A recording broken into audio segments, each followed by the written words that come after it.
कंपनियों में जिनको कि आप एग्जैक्टली कैटेगराइज नहीं करेंगे कि बेस्ट कंपनियां थी, ठीक है ना। उनकी कुछ प्रॉब्लम्स थी, उनमें से कईयों ने प्रॉब्लम रिजॉल्व की तो इसके लिए भी पैसा बना, लेकिन कई तो एक रिटेल का कहीं ना कहीं एक आ जाता है ना कि जो जैसा जो पिछले 2 साल में हुआ है वही अगले 2 साल में होगा, वो एक्स्ट्रापोलेशन करने की एक हमारे अंदर एक आ जाती है ना। तो फिर बराबर, उससे कैसे बचा जाए फिर?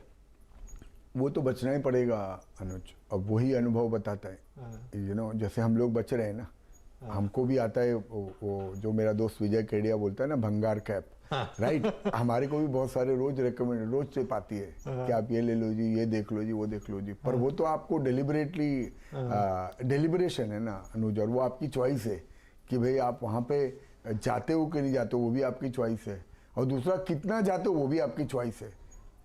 अगर आपने ये कोई सट्टा तो नहीं है ना, यहाँ पे कोई स्पेकुलेशन तो नहीं हो रही है, तो प्रॉपर मंदिर है यहाँ तो, capital markets are wealth creation temples of modern world, right. तो मैं बोल रहा हूँ अगर यहाँ पे अगर आप आते हो, रिस्पेक्ट के साथ रहोगे, अगर आप बोलोगे मुझे यहाँ हर रोज 3 महीने के अंदर पैसा डबल करना है, तो फिर आप भंगार कैप में ही जाओगे।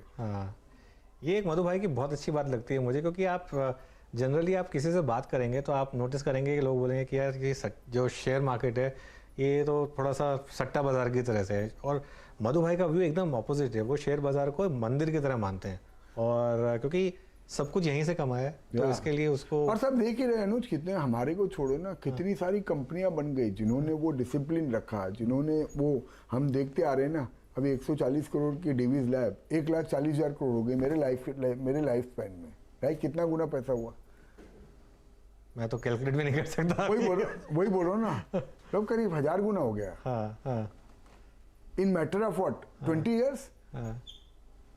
और उसमें तो आप शुरू से इन्वेस्टेड रहे थे। तो सट्टे में ऐसा होता है क्या अनुज? सॉरी, एक डिस्क्लेमर जरूर डाल दीजिएगा कि जो भी बात कर रहे हैं अपन, वो कोई सिर्फ रिकमेंडेशन नहीं है, वो सिर्फ आपने जो अपने 20 साल में किया है वो, और वो मतलब एक्चुअली मधु भाई का जो डिवीज का एग्जांपल मधु भाई बार इसलिए ले रहे हैं क्योंकि वो एक स्टॉक है जिसमें मधु भाई ने काफ़ी एक्चुअली मेहनत की थी, और उसमें उन्होंने काफ़ी मेरे ख्याल से काम किया था उसमें उन्होंने काफ़ी, और जो प्री आईपीओ इन्वेस्टर थे उन्होंने भी अच्छा पैसा बनाया था, लेकिन आईपीओ इन्वेस्टर्स ने उसके बाद आईपीओ था ही नहीं, प्री आईपीओ ने कुछ नहीं बनाया सर। प्री आईपीओ वालों ने तो बेचा था ना, 4 टाइम्स और 4 टाइम बनाया था, वही लाइफ की अपॉर्चुनिटी, 4 टाइम बना के 1000 टाइम, 4 टाइम्स आपने कमाया पैसा। वही लगता है ना मधु भाई, 4 टाइम पैसा हो गया, आप निकलो 4 टाइम्स के बाद वो 1000 टाइम्स भागा है, तो मतलब आपका तो 4000 टाइम्स हो जाता अगर आपने नहीं बेचा होता तो 4000 टाइम्स हो जाता। एग्जैक्टली। तो एक बात बताइए, ओनली डिवीज ने आप देखो कितने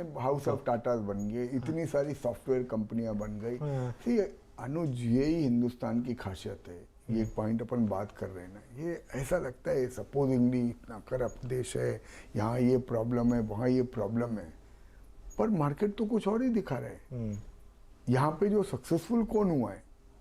जिसने बिलीव किया इंडिया पे, जिसने बराबर प्रॉपर गवर्नेंस रखा है, जिसने बेस्ट बिजनेस प्रैक्टिस रखी है। तो आप सोचो आज फाइनेंशियल सर्विसेज में सबसे ज्यादा सक्सेसफुल कौन है? कोई इंडस्ट्रियल हाउस नहीं है, HDFC है। क्यों? क्योंकि इंडिया क्यों उन्होंने डिसिप्लिन से काम किया है, उन्होंने एक इसको मंदिर के जैसे समझ के काम किया है, अब्यूज करके काम नहीं किया है। और हमको पता है जिन्होंने अब्यूज करके काम किया उनकी क्या हालत हुई है। बिल्कुल।